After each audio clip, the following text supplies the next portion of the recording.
Hi friends, welcome to my channel. ಇವತ್ತು ನಾನು ಬೆಂಡೆಕಾಯಿ ಪಲ್ಯ ಹೇಗೆ ಮಾಡೋದಂತ ತೋರಿಸ್ತೀನಿ. ರೊಟ್ಟಿ, ದೋಸೆ, ಚಪಾತಿಗೆ ಈ ಬೆಂಡೆಕಾಯಿ ಪಲ್ಯ ತುಂಬ ಚೆನ್ನಾಗಿರುತ್ತೆ ಹಾಗೂ ಅನ್ನಕ್ಕೂ ಕೂಡ ಸೈಡ್ ಡಿಶ್ ಆಗಿ ಸೇವಿಸ್ಬೋದು. ಬನ್ನಿ ಹೇಗೆ ಮಾಡೋದಂತ ನೋಡೋಣ. ಬೆಂಡೆಕಾಯಿ ಪಲ್ಯ ಮಾಡೋದಕ್ಕೆ ನಾನು ಅರ್ಧ ಕೆಜಿಯಷ್ಟು ಬೆಂಡೆಕಾಯಿನ ತೊಗೊಂಡಿದ್ದೀನಿ. ಬೆಂಡೆಕಾಯಿನ ನೀರಿನಿಂದ ಚೆನ್ನಾಗಿ ತೊಳ್ಕೊಂಡು ಒಂದು ಜಾಲರಿ ಪಾತ್ರೆಗೆ ಹಾಕೊಂಡಿದ್ದೀನಿ. ನಂತರ ಎಲ್ಲ ಬೆಂಡೆಕಾಯಿನ ಒಂದು ಬಟ್ಟೆಯಿಂದ ಚೆನ್ನಾಗಿ ಒರೆಸ್ಕೊಂತೀನಿ. ನೀರೆಲ್ಲ ಡ್ರೈ ಆಗೋಂಗೆ ಚೆನ್ನಾಗಿ ಒರೆಸ್ಕೋಬೇಕು. ಇವಾಗ ಬೆಂಡೆಕಾಯಿ ಎಲ್ಲ ಚೆನ್ನಾಗಿ ಡ್ರೈ ಆಗಿದೆ. ಬೆಂಡೆಕಾಯಿನ ನಾನು ಈ ರೀತಿಯಾಗಿ ಸಣ್ಣ ಸಣ್ಣ ಪೀಸಾಗಿ ಕಟ್ ಮಾಡ್ಕೊಂಡಿದ್ದೀನಿ. ಇವಾಗ ಒಗ್ಗರಣೆಗೆ ರೆಡಿ ಮಾಡ್ಕೊತಿದ್ದೀನಿ. ಮೊದಲಿಗೆ ನಾನು ಗ್ಯಾಸ್ ಸ್ಟವ್ ಆನ್ ಮಾಡಿ ಒಂದು ಬಾಣಲೆನ ಇಟ್ಕೊತೀನಿ. ನಂತರ 4 ಟೇಬಲ್ ಸ್ಪೂನ್ ಸೂರ್ಯಕಾಂತಿ ಎಣ್ಣೆನ ಹಾಕೊತಿದ್ದೀನಿ. ಇವಾಗ ಎಣ್ಣೆ ಕಾದಿದೆ. ಕಾದಿರುವಂಥ ಎಣ್ಣೆಗೆ ನಾನು 1 ಟೇಬಲ್ ಸ್ಪೂನ್ ಸಾಸಿವೆನ ಹಾಕೊತಿದ್ದೀನಿ. ನಂತರ 1 ಟೇಬಲ್ ಸ್ಪೂನ್ ಕಡಲೆಬೇಳೆ, ಸ್ವಲ್ಪ ಕರಿಬೇವು ಮತ್ತು ಸಣ್ಣದಾಗಿ ಹೆಚ್ಚಿಟ್ಕೊಂಡಿರುವಂಥ ಒಂದು ದೊಡ್ಡ ಗಾತ್ರದ ಈರುಳ್ಳಿ, 4 ರಿಂದ 5 ಹಸಿಮೆಣಸಿನಕಾಯಿ.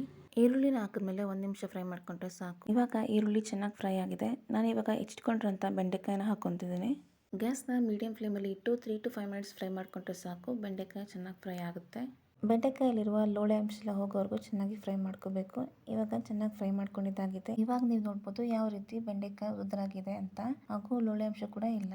ಇವಾಗ ನಾನು ಒಂದು ದೊಡ್ಡ ಗಾತ್ರದ ಟೊಮೆಟೊ ಸಣ್ಣದಾಗಿ ಹೆಚ್ಕೊಂಡನ್ನ ಹಾಕೊಂತಿದ್ದೀನಿ. ಟೊಮೆಟೊ ಹಾಕಿದ್ಮೇಲೆ 30 ಸೆಕೆಂಡ್ ಫ್ರೈ ಮಾಡ್ಕೊಂಡ್ರೆ ಸಾಕು. ಇವಾಗ ಟೊಮೆಟೊ ಫ್ರೈ ಆಗಿದೆ. 4 ಪಿತ್ತ ಹುಣಸೆಹಣ್ಣ ನಾನು ನೀರಿನಲ್ಲಿ ನೆನೆಸ್ಕೊಂಡು ಅದರ ರಸನ ತೆಗೆದಿಟ್ಕೊಂಡಿದ್ದೀನಿ. ಇವಾಗ ನಾನು ಹುಣಸೆಹಣ್ಣಿನ ರಸನ ಹಾಕೊಂತಿದ್ದೀನಿ. ಹುಣಸೆಹಣ್ಣಿನ ರಸ ಹಾಕಿದ್ಮೇಲೆ ಹುಣಸೆಹಣ್ಣಿನ ರಸನೆಲ್ಲ ಬೆಂಡೆಕಾಯಿಗೆ ಚೆನ್ನಾಗಿ ಮಿಕ್ಸ್ ಮಾಡಿಕೊಂಡು ನಂತರ 1/4 ಟೇಬಲ್ ಸ್ಪೂನ್ ಅರಿಶಿನ ಹಾಕೊತಿದ್ದೀನಿ ಮತ್ತು 1 ಟೇಬಲ್ ಸ್ಪೂನ್ ಖಾರದ ಪುಡಿ, 1 ಟೇಬಲ್ ಸ್ಪೂನ್ ಸಾಂಬಾರ್ ಪೌಡರ್ ಹಾಗೂ 1 ಟೇಬಲ್ ಸ್ಪೂನ್ ಪುಡಿ ಉಪ್ಪನ್ನ ಹಾಕೊತಿದ್ದೀನಿ.